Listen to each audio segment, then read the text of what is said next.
What's up, beautiful people? Welcome back to part 14 of our Pokémon Blaze Black 2 Redux walkthrough.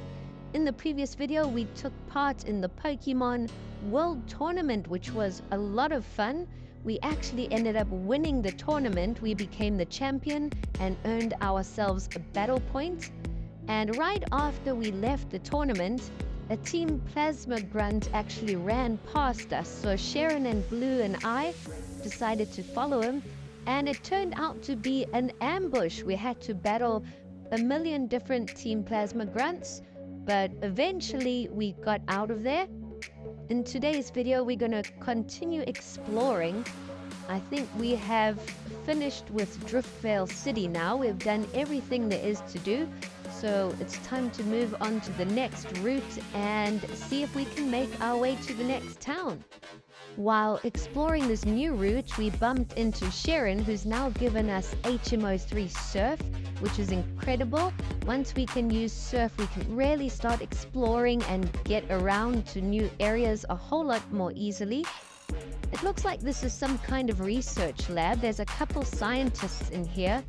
And this one scientist wants to offer us a Corsola. He says it's a special Corsola, so I don't know if it's a shiny version or maybe a different form. But if you want Corsola in your team, make some room in your party and come and collect it from him. But now we can continue onwards to the route. We've battled a whole bunch of trainers along the way that I've skipped through to save this video a bit of time. But now we're just going to have a look at the map and see what's coming up. So it looks like Mistralton City is the next place, but there's a cave ahead, Chargestone Cave. So I believe we might have to go through the cave in order to get to the next city. But we'll just see how things go. Let's keep going. And all of a sudden, while we're on a bridge, Cobalion just comes out of nowhere, the legendary Pokemon. It runs to us and then rushes off all of a sudden. And now Root has caught up with us with an elderly man, and he says he can't believe that Cobalion actually popped out and made an appearance. So he tells us about those three legendary Pokemon. The legendary Pokemon are Cobalion, Terrakion, and Virizion. So hopefully we'll be able to catch up with Cobalion and battle it. Imagine we can catch it and add it to our team. That will be absolutely insane. But now we have found another little stop-off house. So we're going to chat to everyone in here. Let's see if there's anything of value. And yes, this little girl gives us a shiny stone. So that can be used to evolve certain Pokemon. And it looks like there's some dark green grass on the right, so there's bound to be some tag team battles and some stronger Pokemon there for you to explore. But now I've decided I'm going to use my link cable to evolve our Haunter. We've leveled it up pretty high, so let's see what Gengar looks like. Our Haunter is evolving, and I love the evolution scene. It just looks so crazy. It kind of gives me Digimon vibes too for some reason. But there we have it. Our Haunter has now evolved into Gengar using a link cable. So now before we head into this cave, we have bumped into Blue again, and he's itching for a battle. I don't think he's too happy that we beat him at the World Tournament. So we're going to take him on for a rematch. Let's see if he's gotten any stronger. We do have our brand new Gengar now, so I think our team might have a little bit of an edge. But Blue's first Pokemon is Swellow, which is now level 43. We've decided to send out Big Man Blastoise. He's level 47 at the moment. We've done a fair amount of training along this route with all the trainers to battle. And now Electric has been sent out, which is level 43. And that's not good for Blastoise. We're going to have to swap him out. He's going to be weak against electric attacks. But we're going to send out Gengar now. Gengar gets hit with a nasty electric attack, but he hangs in there. We hit Electric with Hypnosis and put it to sleep. And that's Gengar's speciality because it's got the Dream Eater attack and it's pretty strong. So we're going to hit it with Dream Eater now and see how much damage we cause. And it takes away almost half of Electric's HP. So I think if we hit it again with the Dream Eater, we might be able to knock it out. But Electric is also holding leftovers, so it's healing a little bit each turn.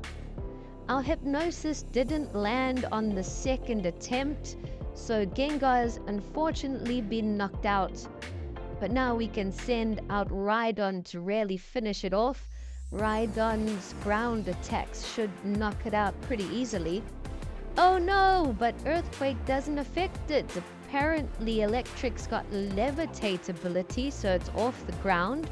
I had no idea about that. But I'm sure we can hit it with some other attacks. Let's try a Dragon move. And yes, we almost knock it out in one shot. But Rhydon gets knocked out too. No! Blue is actually putting in work. We are struggling with this battle. We've got a couple Pokemon left. We really need to turn things around ASAP. Otherwise, we are going to lose this battle for sure. So we send out Blastoise again. Hopefully Blastoise will survive. And yes, it does. And Electric gets knocked out due to our Rocky Helmet. The next Pokemon Blue is going to send out is his starter Pokemon, his Superior. So this we have to get out the way pretty fast. It's level 44, so it's pretty high. And I've decided to send out Dragonair to try and defeat it. If we can hit it with some Dragon attacks, I think it might be effective.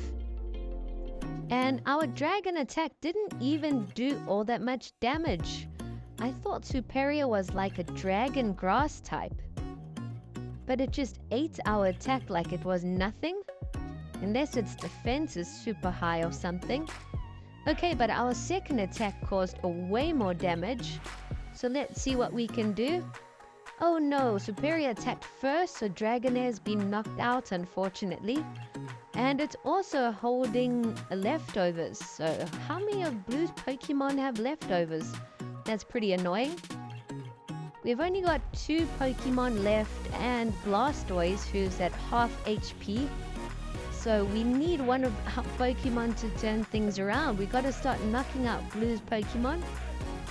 And I'm not sure how many Pokemon he had on his team. I think it was 5, if I remember correctly. But we have sent out Metang now. Hopefully Metang can knock out Superior. We need our Metang to evolve into a Metagross. And that will definitely give our team a bit of a boost as well. Along with our Rhydon. If we can evolve Rhydon into Rhyperior, I think we're going to be pretty unstoppable for a while. Metang is hanging in there. We haven't taken any damage yet, but we are paralyzed. But unfortunately, our attacks aren't causing all that much damage. Superior just seems to have quite a high defense. But we're going to keep at it. If Metang can knock it out, that will be great. It will get a whole bunch of experience. I think one more attack and we might have knocked it out. So let's see if we can survive its Aqua Tail. We do. We survive and finally we knocked out Superior. Metang got a whole bunch of experience and Blue's next Pokemon is Camerupt. So we've got to swap Metang out because Steel types are weak against Fire types. Luckily we got Big Man Blastoise still. We hit Camerupt with our Fake Out. And if we can attack first with our Water attack, we should be able to one-shot it. We do hit Camerupt with our Water attack. It was holding a berry to weaken our Water attacks, but we still knocked it out. So this is the comeback we need. And now Blue resends out Swellow. And Swellow knocks out our Blastoise. So now we've only got 1 Pokemon left. And we send out Ampharos, whose electric attacks will be super effective. We'll be able to knock out Swellow in one shot. But it swaps out. And Blue now sends out Flygon, which is level 44. And I know Flygon is quite a weapon. It has some really fast speed, so it normally attacks first. It's not looking good for Ampharos, and Ampharos gets knocked out, so now we only got Metang left, who's got a tiny bit of HP. We're definitely gonna have to use some potions or revives. I can't believe how much stronger Blue has gotten all of a sudden. In the tournament he was a breeze, but now this battle has been super tough. Metang got knocked out, but luckily we have revived Dragonair. Our dragon attack should be super effective on Flygon if we can attack first. And then it's just Swellow to try and figure out. So yes, we attack first with Dragon Breath. It's super effective. And we knock out Flygon. Dragonair levels up to level 44. And Blue's final Pokemon is Swellow. And now it can't swap out. It can't run away. So let's see if we can knock it out for good. I do want to revive Rhydon just in case we get one-shotted. And yes, it does knock out our Dragonair, so luckily we did revive Rhydon. Hopefully Rhydon can do a bit better. We might have to heal him up with a potion. But we do have Thunderfang, which is going to be super effective against flying types. We hang in there with 4 HP, hit Swellow with our Thunder attack and knock it out. So he won with only 4 HP remaining. What a battle. That was super close. We definitely need to heal up our team ASAP. And Blue wants to take on the Shadow Triad and the Team Plasma leader Zinzolin. So that's his mission. He just wants to get his sister's Purloin rescued.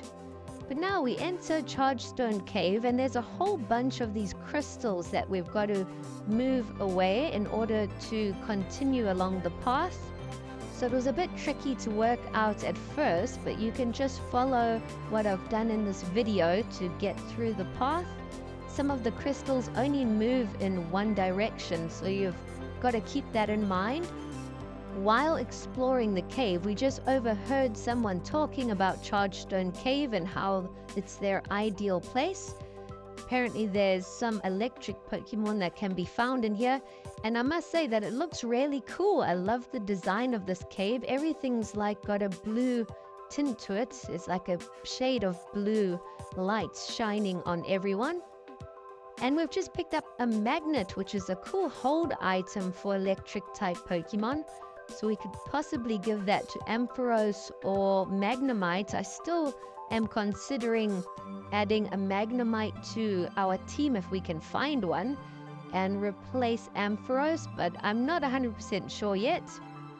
And this guy just gave us a nugget, and his friend gave us a big nugget, so that's awesome. We can sell both of those for a bit of cash. And now we're just exploring Chargestone Cave and seeing where this leads. It seems like it's quite a big cave, and there's a few trainers in here. So we're going to come and talk to everyone and see if we can make our way through. I really want to get to the next city and explore and see what it looks like and see if there's a gym leader for us to take on. It looks like this leads to a dead end this side.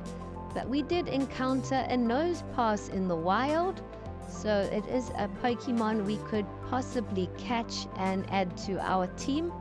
So we're going to throw a quick ball at it and see if we can catch it. Quick balls are pretty effective if you use them before you even attack a Pokemon, as it appears. And yes, we caught a Nosepass without any attacks at all. That's why I love quick balls. And Nosepass is an interesting one. It's quite a cool Pokemon to have on your team.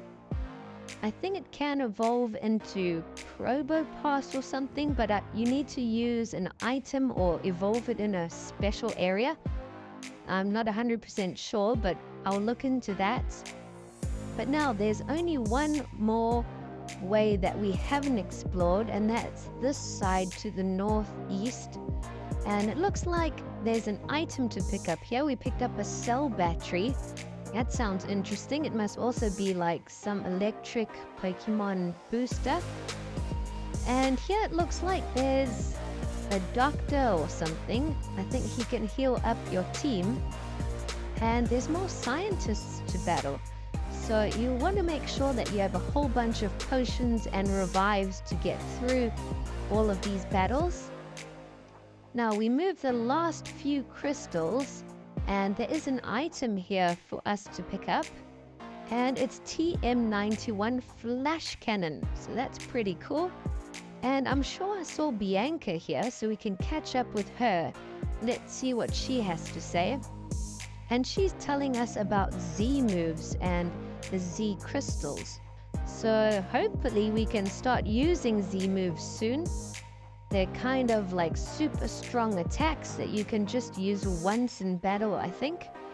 But that will be a nice addition and give our team a bit of an edge. But I'm surprised Bianca doesn't want to battle us. She just told us about Z moves and the Z crystals. We go down deeper into Chargestone Cave, and I can't believe how big this cave is. We have been exploring for a while, and there's still no sign of exiting, so I hope we're on the right path. We've picked up another TM charge beam, so at least we're getting some really cool electric attacks. And we are battling all the trainers in here, so our team at least is getting a lot of experience and getting stronger. And luckily we just picked up a firestone here from these wild Pokemon. Well, they're either wild Pokemon or they're items, so that's the gamble you gotta take. And we also picked up Metal Coat, so 2 items that can be used to evolve Pokemon. And we also pick up a hard stone hidden there at the end of that little route. And now we just picked up a red shard. I thought we were encountering a wild Pokemon, but we got lucky again. So things are on the up. Hopefully we can get out of this cave soon and see what the next city is like. I can't wait to get more gym badges. We pick up another Thunderstone, but it looks like that is a dead end if we go that way. So let's go back up the stairs to where Bianca was. And we just encountered a Graveler. So this is also a cool Pokemon that we can try and catch. Golem is an absolute beast. I think it's such an underrated Pokemon. We try another Quick Ball and hopefully we get lucky a second time. And yes, it looks like we've caught it. We caught Graveler with a Quick Ball, no attacks needed. These Quick Balls are super handy. I want to try buy a whole bunch of them. Maybe we'll use Golem at some point, but I actually like the new different form one, which is rock and electric type. But now I think we are near the exit of the cave. There is an item to pick up down here. It's a light clay hold item. But if you go up and to the right, it leads to the exit. And we have finally made it to Mistralton City. So in the next video, we're going to do a whole bunch of exploring. But we're going to end things here. Thanks for watching.